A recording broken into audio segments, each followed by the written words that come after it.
मैत्रिणींनो, आपल्याला खूप छान एखादा फॅशनेबल ड्रेस घालायचा असतो किंवा एकदम छान अगदी आपला बांधा अगदी सुडोल दिसेल अशी साडी तुम्हाला नेसायची असते. पण बऱ्याच अशा माझ्या मैत्रिणींना टमी हेवी असण्याचा किंवा थोडंसं टमी दिसतंय असा प्रॉब्लेम जाणवत असतो. त्याच्यामुळे आपला शरीराचा शेप सुद्धा खूप विचित्र दिसतो आणि आपण खूप अनकम्फर्टेबल आणि अंडर कॉन्फिडेंट फील करत असतो. मग अशा सगळ्या मैत्रिणींसाठी आजचा व्हिडिओ हा खूप इम्पॉर्टंट आहे, कारण यामध्ये बेस्ट टमी टकर कशाखाली काय घातलं पाहिजे हे सगळं मी तुम्हाला सांगणार आहे. त्यामुळे व्हिडिओ शेवटपर्यंत पहा. तर मुळात टमी टकरचे प्रकार कोणते आहेत ते आपण बघणार आहोत. टमी टकर किंवा बॉडी शेपर हे तुमच्या शरीराला सडपातळ आणि एक व्यवस्थित आकार देण्यासाठी, एक डिझाईन देण्यासाठी खूप इम्पॉर्टंट फॅक्टर सध्या मानला जातोय.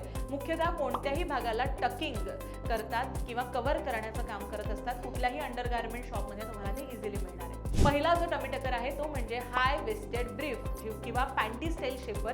साधारण अंडरवेअर आपली जशी असते तशाच साईजचा तो असतो, पण त्याचा जो पट्टा असतो तो कमरेभोवती जाड असतो. बऱ्याचदा तो छातीपर्यंत सुद्धा मोठा असा पट्टा असतो. मी फोटोमध्ये तुम्हाला दाखवणार आहे. हे पोटाच्या खालच्या आणि वरच्या दोन्ही भागांना कव्हर करण्यासाठी आणि कमरेला मजबूत आधार देण्यासाठी खूप महत्त्वाचा ठरतो. त्यामुळे अर्थातच आपलं पोट आतमध्ये खेचलं जातं. रोजच्या वापरातल्या कपड्यासाठी किंवा फॉर्मल्स तुम्ही घालत असाल तर संपूर्ण पोट हे स्लिम यामुळे दिसेल. साडी नेसताना सुद्धा जर तुम्हाला प्रॉपर कमरेचा भाग तुम्हाला छान दाखवायचा असेल किंवा वन पीसमध्ये किंवा बॉडी हगिंग कपड्यांमध्ये तर तुम्ही हा वापरू शकता. दुसरा जो आहे तो म्हणजे बॉडी सूट किंवा फुल बॉडी शेपर. हा एक प्रकारचा वन पीस जसा आपण घालतो तसा एक वन पीस असतो, जो खांद्यापासून किंवा ब्रा लाईन पासून सुरू होतो तो थेट मांडीपर्यंत तुमच्या असतो. याचं काम काय आहे तर तुमचं पोट, कंबर, पाठ आणि हिप एरिया जो आहे तो संपूर्णतः कव्हर करणं. लग्नाचे कपडे आपण वेगवेगळ्या प्रकारचे घालतो, गाऊन्स घालतो किंवा एकदम स्लिम फिट कपडे घालत असतो. यासाठी स्लीवलेस कपड्यांसाठी हा एक अत्यंत बेस्ट पर्याय मानला जातो, जो तुम्ही वापरू शकता. तिसरा जो आहे तो म्हणजे कॅमी किंवा वेस्ट शेपर. आता कॅमी आणि वेस्ट शेपर हा सुद्धा सध्या खूप ट्रेंडमध्ये आहे. फक्त कंबर आणि पोटाच्या भागावरती हा शक्यतो घातला जातो, जसं की एक वेस्ट बेल्ट किंवा जो आपण ड्रेसमध्ये घालतो तसा तो असतो. बरेचदा हुक किंवा चेन सुद्धा बऱ्याच अशा बेल्टमध्ये असतात की ज्या तुम्ही ॲडजस्ट करू शकता. हे फक्त कंबर आणि पोटाच्या मध्यभागावर लक्ष केंद्रित करतं. त्या भागाला अधिक बारीक करण्याचं काम ते करत असतं. साडी किंवा लेहंगा किंवा कुठल्याही प्रकारचे ट्रेडिशनल कपडे जे आहेत त्यामध्ये हा खूप छान दिसत असतो. फिटेड टॉप्स किंवा कमरेला एक छान त्या फिटेड टॉप्समध्ये तुम्हाला शेप द्यायचा असेल असे जे कपडे आहेत त्यामध्ये ते खूप व्यवस्थित दिसतं. चौथा प्रकार आहे तो म्हणजे शेपर शॉर्ट्स किंवा बायकर शॉर्ट्स ज्याला म्हटलं जातं. हे एक हाय वेस्टेड असतात आणि पोटासह जो तुमच्या मांड्यांचा थाय एरिया जो आहे त्या भागाला देखील कव्हर करण्याचं ते काम करतात. पोट, कंबर, हिप आणि जांघांचा जो भाग आहे किंवा मांड्यांच्या थोडासा वरचा जो भाग आहे त्याला स्लिम इफेक्ट देण्यासाठी खूप फायद्याचा हा ठरला जातो. विशेषतः आपण बरेचदा असे कपडे घालतो जेव्हा आपल्या मांड्या एकमेकांना घासल्या जातात, त्यासाठी सुद्धा हा एक उत्तम पर्याय आहे. तर हा शक्यतो कशामध्ये आपण घातला पाहिजे तर शॉर्ट्स किंवा मिडी ड्रेसेस तुमचे आहेत, तसंच टाईट पॅन्ट्स किंवा ट्राउझर खाली सुद्धा तुम्ही ते घालू शकता, जेणेकरून तुमचं पोट आणि तुमचा जो मांड्यांचा एरिया आहे तो खूप व्यवस्थित शेपमध्ये दिसेल. पाचवा जो आहे तो म्हणजे ओपन बस्ट शेपर.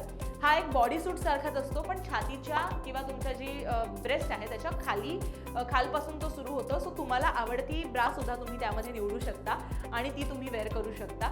तर हे टमी टकर पोटावर किंवा कमरेवर लक्ष केंद्रित करतात, पण तुम्हाला तुमच्या आवडीनुसार ब्रा निवडण्याचं सुद्धा यामध्ये तेवढं स्वातंत्र्य असतं. तर मंडळी, ज्यांना पोटाला आकार देताना त्यांच्या ब्रा फिटिंगमध्ये कुठल्याही प्रकारची तुम्हाला बदल करायचा नसेल, ती कम्फर्टेबल घालायची असेल तर यांच्यासाठी हा एक उत्तम पर्याय आहे. आता हे वेगवेगळे तुम्हाला प्रकार तर मी सांगितले, पण ते निवडत असताना काय गोष्टी लक्षात घेतलं पाहिजे. Number 1, size. नेहमी योग्य साईज निवडायचे. खूप लहान साईजचे टकर्स सुद्धा मार्केटमध्ये आहेत, ते जर तुम्ही निवडले तर ब्लड सर्क्युलेशनला त्रास होणार, तुम्हाला कम्फर्टेबल वाटणार नाही, सफोकेट होणार. त्यामुळे योग्य प्रकारच्या म्हणजे तो जो मटेरियल आहे किंवा ती जी साईज आहे ती निवडणं इम्पॉर्टंट आहे. नंबर 2 ते म्हणजे fabric.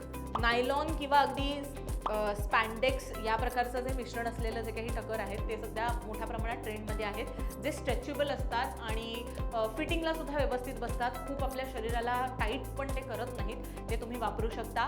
Last but not the list, comfort. ज्या कार्यक्रमासाठी तुम्ही जाताय, ज्या वेळेला तुम्ही तो टकर घालताय त्यावेळेस तशा प्रकारच्या त्या कपड्यांच्या खाली मी जे तुम्हाला सांगितले तसे तुम्ही टकर घातले तरच तुम्हाला कम्फर्टेबल वाटणार आहे. थोडंसं जरी अनकम्फर्टेबल वाटत असेल तर इमिजिएटली तुमचा टकर बदला, कारण शेवटी तुम्ही जे काही वरचे कपडे घालाल त्याच्या आतमध्ये जे तुम्ही घालताय त्याचा तुमच्या ओव्हरऑल हेल्थवरती पण परिणाम होत असतो. जर तुम्हाला अचानक सफोकेट व्हायला लागलं किंवा सर्क्युलेशन तुमचं ब्लड सर्क्युलेशन इकडे तिकडे झालं तर तुम्हाला खूप डिस्कम्फर्ट होणार आहे. त्यामुळे कुठल्याही प्रकारचं टकर निवडताना पहिले तो ट्राय करा आणि नंतर कार्यक्रमाच्या दिवशी घाला, म्हणजे तुम्हाला अनकम्फर्टेबल वाटणार नाही.